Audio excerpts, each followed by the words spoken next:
Hello, friends.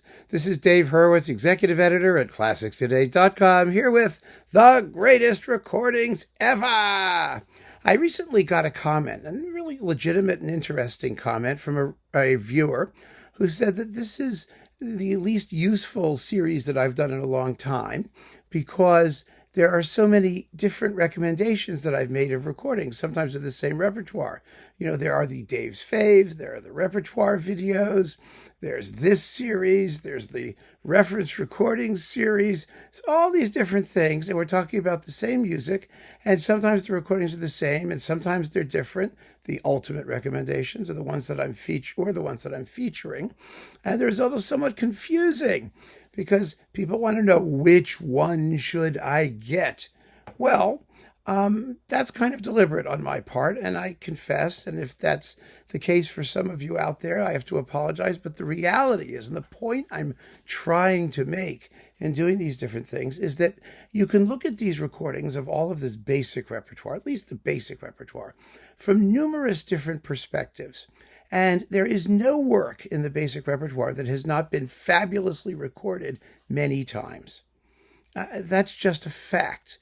If you're looking for the great recording of something, the one above all others, the one ring to rule them all, one ring to bind them, one ring to bring them all, and in the darkness bind them, to quote Tolkien, well, forget it. It ain't going to happen.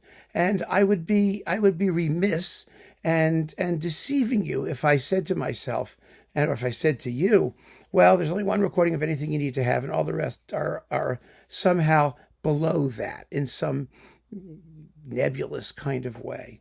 That's just not the way it works. There are many approaches, many legitimate interpretive options, and many great artists who've made amazing recordings. And, you know, my job is to talk about those. And I don't really care which one you listen to, as long as I provide an entree, a way for you to find a useful means of discovering this music for yourself. And then what's going to happen, because you could read the comments, that's why I like the comments, you will find that everybody is going to listen to a bunch of these suckers and pick the one they like the best. And the one they like the best is the one that's best for them. And that's the way it works. It's the way it always works. What I can assure you of, and I think I feel pretty secure about this, is that the recommendations that I make are all really good recommendations. In other words, I'm not going to steer you wrong in terms of performance quality. You're going to find a great performance within the legitimate interpretive parameters as they've been defined over the centuries. You know, I'm not going to steer you wrong that way. But you're going to have to do the listening, and you're going to have to make up your own mind, and you're going to have to acquire the confidence to do that.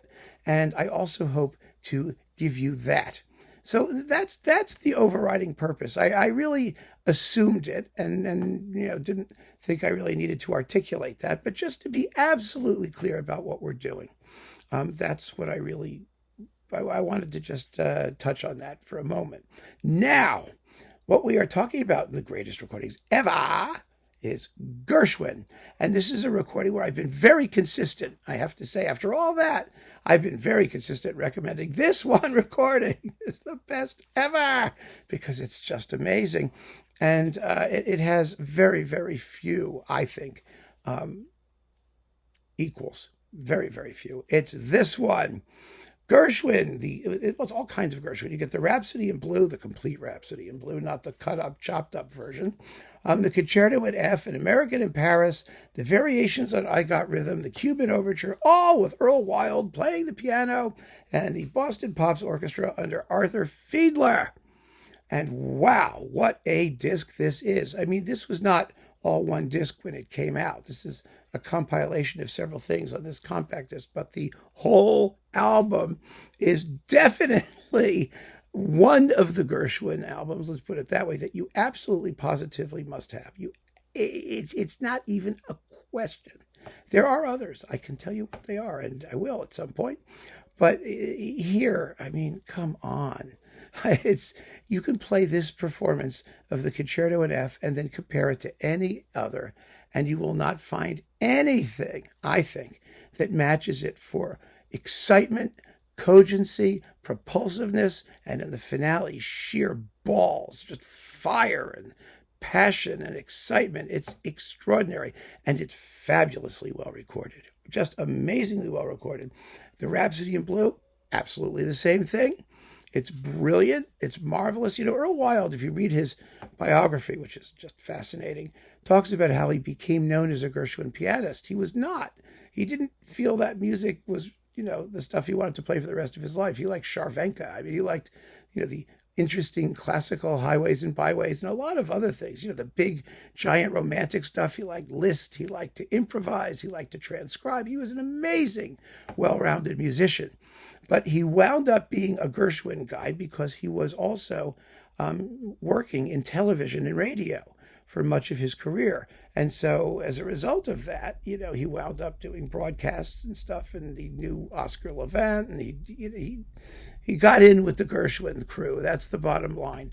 And so became known particularly for his Gershwin. And of course, RCA, the record label, was eager to capitalize on that and to make Gershwin albums. And Fiedler and Boston Pops were legendary in that kind of music. I mean, this Cuban Overture really swings. It's just, oh my goodness, it's amazing. And so the American in Paris, it's something to say. It's 16 minutes and 37 seconds long. Usually an American in Paris runs over 18 minutes, sometimes as much as 20. So it tells you just how snappy these performances are. I mean, speed isn't everything.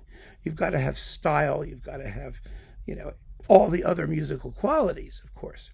But these performances are done with a knowing sensitivity to the idiom and security and sonic opulence, which are second to none. It's just an incredible disc. So, it's a no-brainer. It really is. It's absolutely one of the greatest recordings ever, and you need to own it. So keep on listening, friends. Thanks for joining me. Take care.